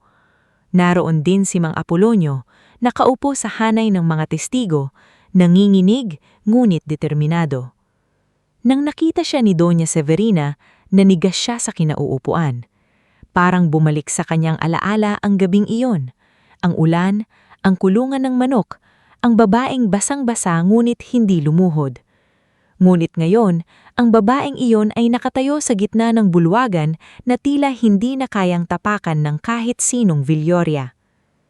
Nagtagpo ang mga mata ni Stella at Edrigo. Walang unang nagsalita. Sa loob ng ilang segundo, parang nawala ang ingay ng bulwagan. Nakita ni Stella sa mata ni Edrigo ang pagsisisi. Nakita rin ni Edrigo sa mata ni Stella ang layo ng 5 taon. Hindi lamang layo ng lugar, kundi layo ng isang babaeng natutong mabuhay kahit wala siya. Umupo si Stella sa kabilang mesa. Nagsimula ang pagdihiring sa munisipyo bilang preliminary presentation ng mga dokumento bago umakyat sa korte ang buong kaso. Tumayo si Attorney Serafine at nagsalita ng malinaw. Ang kasong ito ay hindi lamang tungkol sa lupa. Ito ay tungkol sa series ng peking dokumento, sa pilitang benta, pag-abuso sa kahinaan ng mga pamilyang walang kakayanang lumaban, at pagtatago ng katotohanan sa loob ng maraming dekada. Murmurang narinig sa paligid. Pagkatapos, tumayo si Stella. Hindi niya tinaasan ng boses, hindi siya umiyak, hindi siya nagmukhang naghihigante. Ibinuksan niya ang unang folder at inilabas ang certified copy ng orihinal na titulo. Ang lupang tinutukoy sa kasong ito, sabi niya, ay unang nakapangalan kay Mirabela Banyares, aking lola sa tuhod. Sa loob ng maraming taon, pinaniwala ng aming pamilya na ang lupaing ito ay naibenta ng kusa. Ngunit batay sa mga dokumentong hawak namin, may malinaw na indikasyon na ang bentahan ay peke. Inilabas niya ang ikalawang dokumento. Ito ang deed of sale na ginamit upang ilipat ang pagmamay-ari. Nakasaad dito na pinirmahan at nanotaryohan ito noong 12 ng Agosto. Ngunit ayon sa death record mula sa simbahan at civil registry, ang notaryong nakapirma rito ay pumanaw 2 buwan bago ang petsang iyon. Nag-ingay ang mga tao. Namumutla si Griselda. Si Amancio ay napatingin sa pinto na parabang gusto nang umalis. Inilabas naman ni Nemia ang transcribed statement ng dating assistant sa registry office, isang matandang babae na nagngangalang Beata Sumilang. Sa salaysay nito, sinabi niyang may ilang dokumentong pinalitan noon kapalit ng pera at banta. Sumunod na tumayo si Mang Ponciano. Mabagal ang kilos, ngunit matatag ang boses. Matagal kong dinala ang takot, pero ngayong matanda na ako, ayokong mamatay na alam kong may pamilyang ninakawan ng lupa at pangalan habang ako'y nananahimik. Napayuko si Stella, hindi dahil sa lungkot, kundi dahil sa bigat ng katotohanan na sa wakas ay lumalabas na. Sumunod na nagsalita si Mang Apolonio. Nanginginig ang kamay niya habang hawak ang mikropono. Ako po ay nagtrabaho sa Villoria Estate ng mahigit 30 taon. Noong bata pa ako, narinig ko sa mga nakatatanda na hindi talaga Villoria ang unang may-ari ng lupang iyon. Maraming takot noon, maraming pinatahimik. At nung makita ko si Ma'am Stella na doon pinatutulog sa kulungan ng manok, naputol ang boses niya. Pakiramdam ko, parang inulit ng lupa ang sigaw nito. Kaya sinabi ko sa kanya ang kailangan niyang malaman. Nagkagulo ang bulwagan sa bulunggon. Ang mga dating manggagawa ay nagtinginan. Ang ilan naman ay napaluha. Ang ilan naman ay nagalit sapagkat hindi lamang pala kwento ang matagal nilang naririnig. Sa gitna ng lahat, tumayo si Amancio. Paninira ito, sigaw niya. Mga lumang papel lang yan, hindi niyo mapapatunayan na ang pamilya namin ang may kasalanan. Tumingin sa kanya si Attorney Serafine, malamig ang muka. Kaya po may korte at kaya rin po namin isusubmite ang bank records na nagpapakitang ginamit ang isang dummy account upang palabasing may bayad sa bentahan. Ang account na iyon ay konektado sa negosyo ng inyong ama bago pa man ito ipasa sa inyo. Biglang natahimik si Amancio. Tumingin si Edrigo sa kanya. Totoo ba ito? Huwag kang magpakatanga, bulong ni Amancio pero rinig ng malapit sa kanila. Kapag bumagsak ako, damay kayong lahat. Doon nagsimulang bumitak ang harap ng pamilya Villoria. Si Doña Severina, na buong buhay ay sanay kontrolin ang lahat, ay hindi makapagsalita. Nakatingin siya kay Stella na parang unang beses niyang itong nakita. Hindi bilang mahirap na manugnang, hindi bilang babae na dapat niyang turuan ng leksyon, kundi bilang tagapagmana ng pangalan na matagal palang pinatahimik ng kanyang pamilya. Pagkatapos ng presentasyon, pansamantalang itinigil ang pagtitipon upang ipasa ang mga dokumento sa korte. Lumabas ang mga tao sa bulwagan na dalang sari-saring reaksyon. Ang iba lumapit kay Stella upang magpasalamat. Ang iba naman ay nagpakilala bilang malalayong kamag-anak ng Banyares. Ang iba naman ay tahimik na yumukod, tila humihingi ng tawad para sa mga panahon na hindi sila naniwala. Sa gitna ng lahat, tumayo si Edrigo. Stella, mahinang tawag. Huminto siya, ngunit hindi lumapit. Hinahanap kita sa loob ng 5 taon. Hindi ko alam kung paano sisimulan ang paghihingi ng tawad. Tumingin si Stella sa kanya. Hindi mo kailangan simulan ngayon. Alam kong nagkulang ka. Hindi ka lang nagkulang, Edrigo. Mahina ang boses niya, ngunit bawat salita ay may bigat. Nang gabing iyon, pinangukuhan mo kung hindi mo ko iiwan, pero hinayaan mong mag-isa ako sa dilim. Ang pinakamasakit ay hindi ang kulungan ng manok. Ang pinakamasakit ay yung katahimikan mo habang tinuturuan akong wala akong halaga. Napayuko si Edrigo. Kung maibabalik ko lang, hindi na maibabalik, putol ni Stella. Ang kaya na lang natin gawin ay harapin ang totoo. Hindi siya nagalit. Hindi siya sumigaw, at yun ang mas masakit para kay Edrigo dahil ang babaeng nasa harap niya ay hindi na naghihintay iligtas, hindi na naghihintay ipaglaban, natutunan na niyang ipaglaban ng sarili. Bago makasagot si Edrigo, may dumating na mensahero mula sa korte dalang abiso. Dahil sa bigat ng ebidensya at sa posibleng patuloy na pagtatago ng assets, isasailalim sa preliminary freeze order ang ilang ari-ariang konektado sa pinagtatalo ng lupa habang dinidinig ang kaso.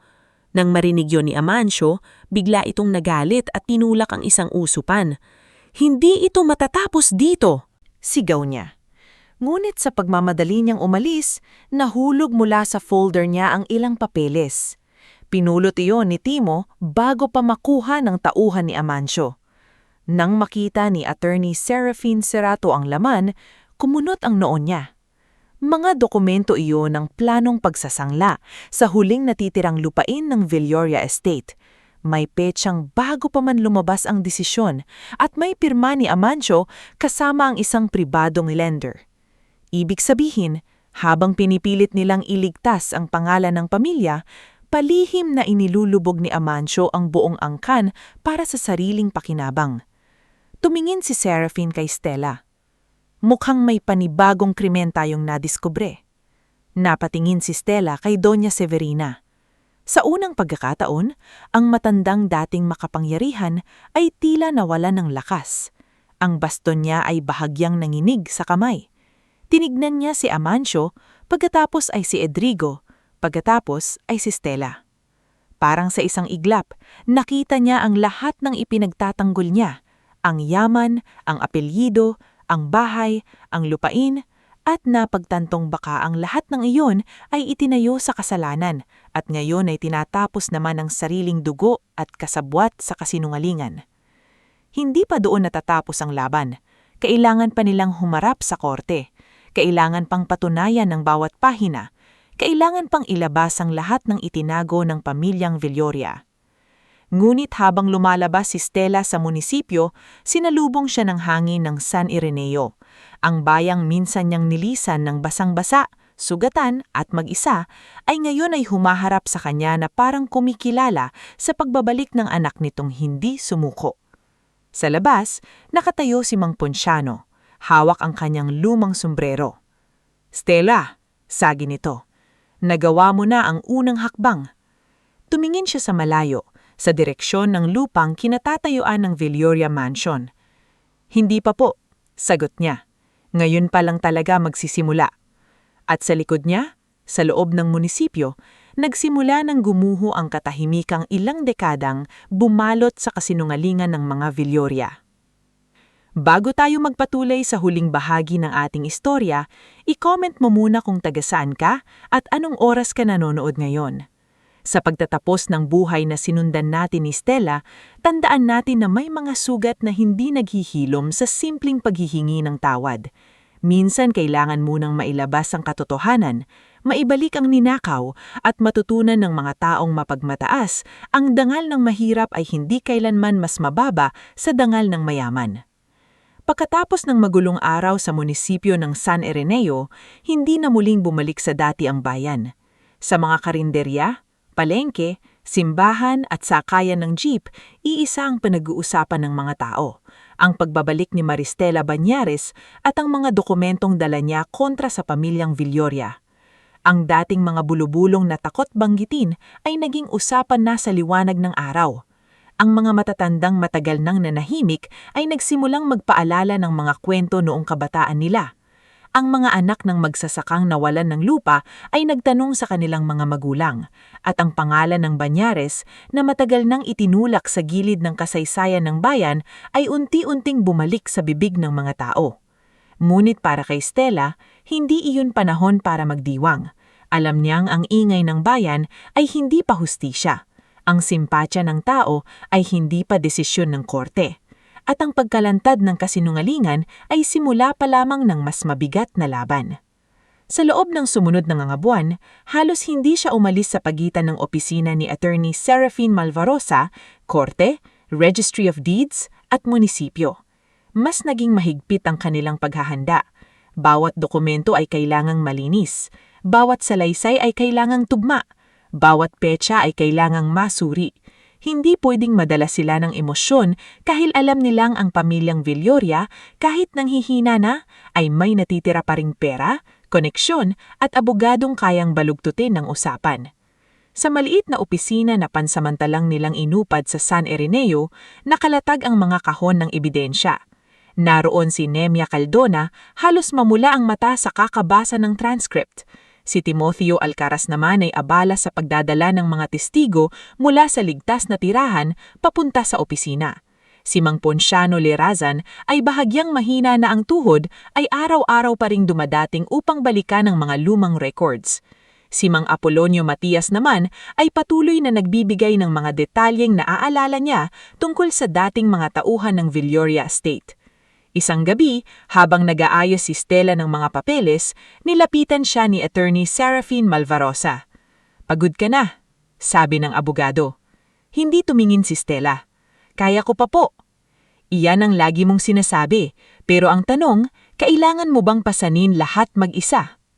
Huminto ang kamay ni Stella. Sa harap niya ay ang kopya ng peking deed of sale na naging sentro ng kaso. Matagal niyang itong tinignan bago maharang sumagot. 5 taon kong hinintay ang araw na ito. Natatakot ako kapag nagpahinga ako, baka may makalusot. Umupo si Serafine sa tapat niya. "Stella, hindi ka na yung babaeng iniwan sa kulungan. Hindi mo kailangang patunayan sa sarili mo gabi-gabi na matatag ka.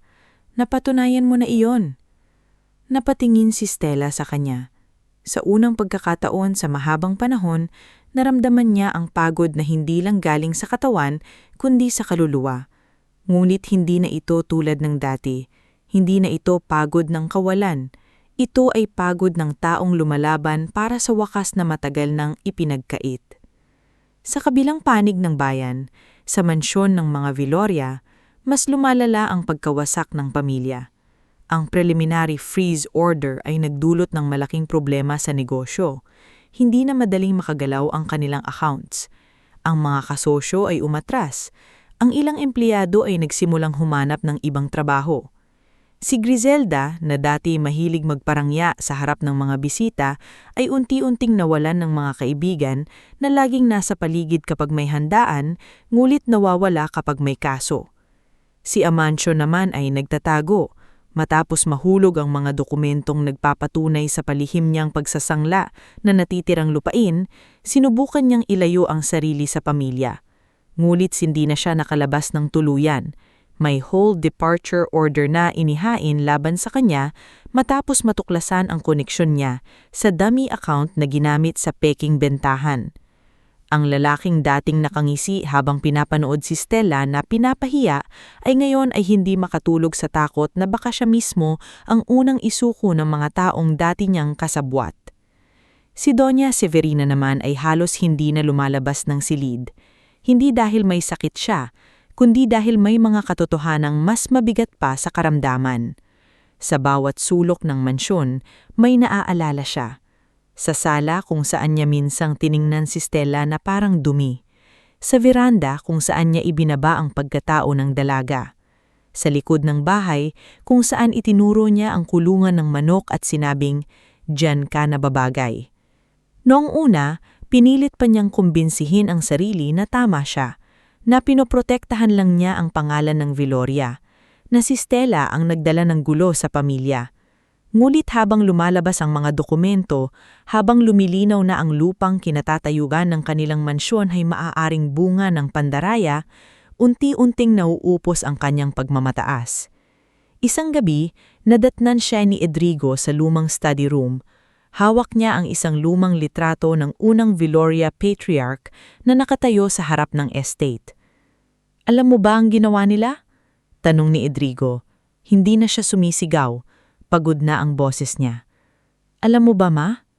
Matagal na hindi sumagot si Doña Severina.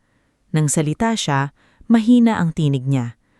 "Bata pa ako nang narinig ko ang ilang kwento. Sabi ng ama mo, huwag ko raw pakialaman.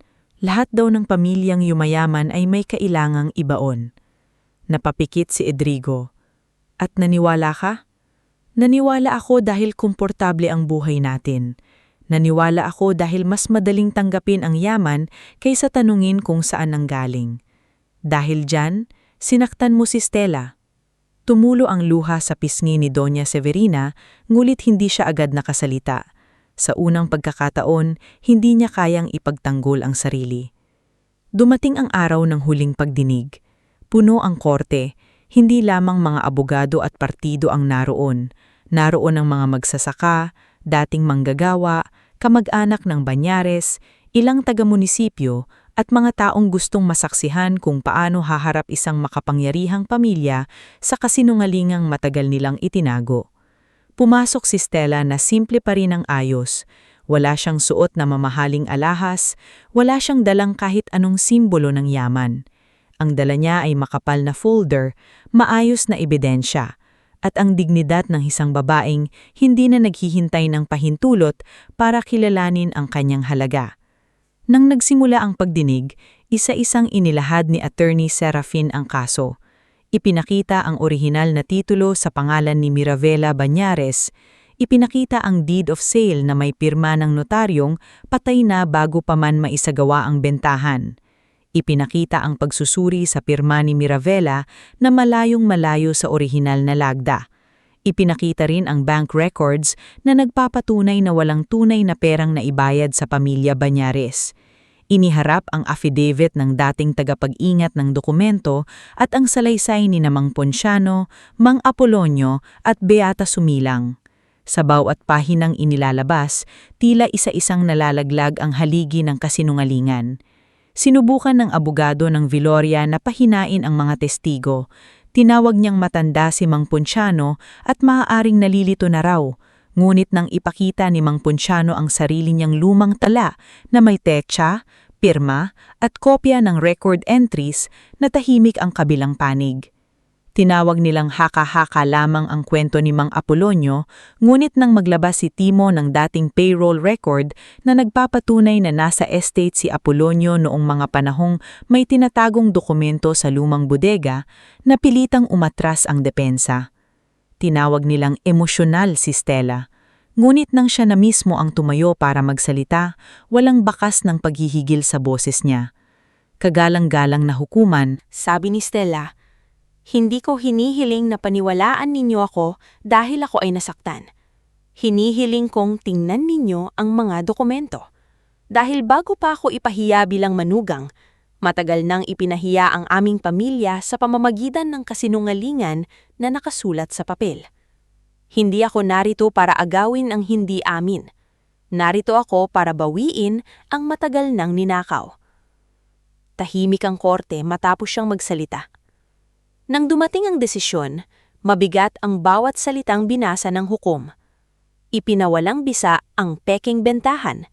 Kinilala ang karapatan ng mga tagapagmay-ana ni Miravela Banyares sa malaking bahagi ng lupain.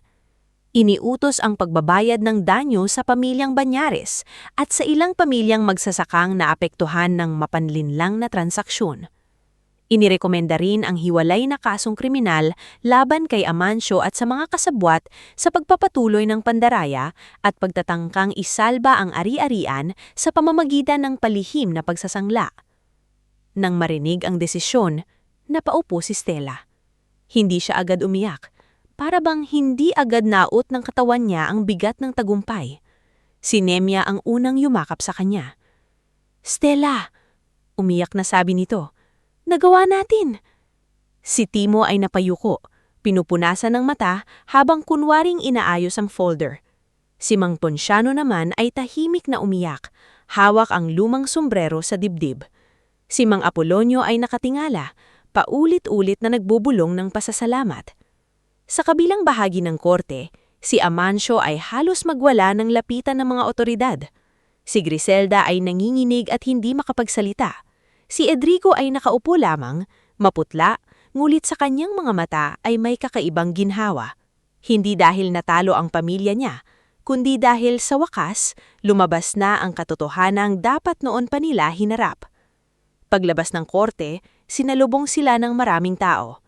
May mga umiiyak, may pumapalakpak, may tahimik na nakatingin. Ngunit bago pa tuluyang makalayo si Stella, narinig niya ang marahang pagtawag. "Maristela." Lumingon siya. Si Doña Severina iyon. Hindi na ito mukhang reyna ng mansyon. Wala na ang taas ng baba. Wala na ang nanunukat na tingin. Sa harap ng maraming tao, dahan-dahan itong lumapit, hawak ang baston. Tumigil ito sa harap ni Stella. Ilang segundo silang nagkatitigan. Pagkatapos, sa gulat ng lahat, lumuhod si Doña Severina. Napasinghap ang mga tao. Si Edrigo ay nahakbang, ngunit hindi niya pinigilan ang ina. Si Griselda ay napatakip ng bibig. Si Stella naman ay nanatiling nakatayo. Hawak pa rin ang folder ng mga dokumentong nagpabago ng lahat. "Patawarin mo ko," nanginginig na sabi ni Doña Severina. "Ikaw pala ang tagapagmay-ana ng lupaing tinapakan ko habang tinatapakan kita. Hindi ko alam kung may karapatan pa akong humingi ng tawad, pero buong buhay kong pinutektahan ang pangalang hindi ko man lang tinanong kung malinis, at ikaw ang pinagbayaran ng kayabangan ko." Tahimik si Stella. Sa isip niya, bumalik ang gabing iyon. Ang ulan, ang amoy ng kulungan, ang lamig ng kahoy sa ilalim niya, ang sakit ng paghihintay kay Edrigo. Bumalik ang boses ni Doña Severina. "Diyan ka na babagay." Mabigat ang sandali. Madaling sabihing patawad kapag nanalo ka na, ngulit hindi ganoon kadali ang sugat. Lumuhod si Doña Severina, ngulit hindi agad lumambot ang puso ni Stella, at hindi niya iyon ikinahiya. "Doña Severina," mahinahong niyang sabi, "ang pagkakatawad ay hindi palusot para takasan ng pananagutan." Napayuko ang matanda. "Hindi ko kayo sisigawan, hindi ko rin kayo ipapahiya gaya ng ginawa ninyo sa akin, pero hindi ko rin sasabihing ayos lang ang lahat, dahil hindi ayos. Maraming buhay ang nasira, maraming taon ang ninakaw, maraming tao ang pinatahimik." Tumulo ang luha ni Doña Severina sa semento. "Kung gusto niyong magsimula, ibalik ninyo ang dapat ibalik. Humingi kayo ng tawad hindi lang sa akin, kundi sa mga magkasaka, sa mga manggagawa, at sa pamilya kong namatay na hindi narinig ang katotohanan. At harapin ninyo ang batas nang hindi nagtatago sa apelyido ninyo." Mabagal na tumanggo si Doña Severina. "Gagawin ko." Hindi siya yinakap ni Stella. Hindi rin niya ito tinulak. Ngunit sa halip na tulungan siya, itinulong niya itong tumayo. Hindi bilang tanda na nabura ang lahat, kundi bilang tanda na hindi niya kailangang maging malupit para lamang mapatunayan na malakas siya. Lumapit si Edrigo matapos makaalis ang mga tao. Matagal siyang hindi magsalita. "Stella," sabi niya sa wakas, "wala akong karapatan ng humiling ng kahit ano, pero gusto kong malaman, ipinagmamalaki kita." Tumingin si Stella. "Salamat. Kung sakaling isang araw, kaya mo akong kausapin bilang hindi kaaway." "Hindi kita kaaway, Edrigo, pero hindi rin tayo pwedeng bumalik sa dati na parang walang nangyari." Tumanggo siya, tanggap ang sakit. "Alam ko. Kung gusto mong bumawi, wag sa akin muna. Bumawi ka sa mga taong nasira ang pangalan ninyo." At ginawa iyon ni Edrigo. Sa sumunod na taon, ibinenta niya ang ilang personal na ari-arian upang makatulong sa pagbabayad ng danyos. Tinulungan niya sina Stella at Attorney Serafin na isaayos ang legal transfer ng lupain. Iniwan niya ang dating marangyang posisyon sa Villoria Holdings at piniling tumulong sa pagtatayo ng kooperatiba para sa mga dating manggagawa ng poultry farm. Si Nemia ay naging opisyal na partner sa pinalawak na Banyeres Records and Land Justice Office. Hindi na lang siyang court stenographer. Siya na ang namamahala sa testimonies at community documentation. Si Timo naman, gamit ang sipag at tiwala ng mga tao, ay namahala sa maliit na transport service ng kooperatiba upang matulungan ang mga magsasaka sa paghahatid ng produkto sa bayan. Si Dr. Ilian Ravelo ay nagbukas ng regular medical mission sa lugar, lalo na para sa matatandang manggagawang napabayaan noong hawak pa ang lumang pamamalakad ng farm. Si Mang Apolonio, na dating pinagbintangang magnanakaw, ay binigyan ng sariling maliit na bahay sa gilid ng bagong komunidad. Si Mang Ponciano, bago tuluyang humina ang katawan, ay nakita pang nakaupo sa harap ng bagong learning center. Nakangiti abang pinapanood ang mga batang tinuturuan ni Stella kung paano basahin ang simpleng kontrata at titulo ng lupa. Si Doña Severina naman ay hindi na bumalik sa dating marangyang buhay. Pinili niyang manatili sa lumang chapel ng San Ireneo, hindi bilang reyna ng Kawanggawa, kundi bilang ordinaryong babaeng tumutulong mag-ayos ng mga upuan, maglinis ng altar, at magbigay ng pagkain sa mga manggagawang hindi niya minsang man lang tiningnan sa mata. Hindi iyon sapat para burahin ang kasalanan, ngunit iyon ang simula ng pananagutang hindi niya tinakasan. Makalipas ang 2 taon, ang dating bahagi ng Viloria Estate ay nagbago ng anyo. Wala na ang mataas na bakod sa ilang bahagi. Ang lupaing minsang naging simbolo ng pagmamataas ay naging Mirabella Community Farm and Learning Center. May gulayan, maliit na poultry kooperatiba, silid-aralan para sa legal literacy, at opisina kung saan libreng tinutulungan ni Stella ang mga taong hindi marunong bumasa ng papeles. Isang hapon, habang nakatayo si Stella sa ilalim ng matandang akasya, lumapit si Edrigo. Hindi na silang mag-asawang nagsasama, ngunit hindi na rin silang magkakakilala. Sa loob ng panahon, natutunan nilang mag-usap ng walang panunumbat at tumahimik ng walang takot. Ang ganda na rito, sabi ni Edrigo. Tumingin si Stella sa paligid. May mga batang tumatakbo sa damuhan. Si Nemya ay tumatawa habang may kausap na magsasaka. Si Timo ay nag-aayos ng sasakyan sa gilid. Si Doña Severina ay nasa malayo, tumutulong magdala ng kahon ng relief goods. Mabagal, ngunit determinado. Oo, sagot ni Stella. Dati akala ko babalik ako rito para maningil lang. Pero mas mabigat pala ang tunay na tagumpay kapag may nabubuo kang bago mula sa lugar na minsan kang sinira. Masaya ka na ba? Tanong ni Edrigo. Matagal bago sumagot si Stella. Ngumiti siya. Hindi malaki, hindi pilit, kundi payapa. Hindi perpekto ang buhay ko. Pero payapa na ako. Sa sandaling iyon, tumunog ang kampana ng maliit na chapel. Humangin ng marahan sa bukid.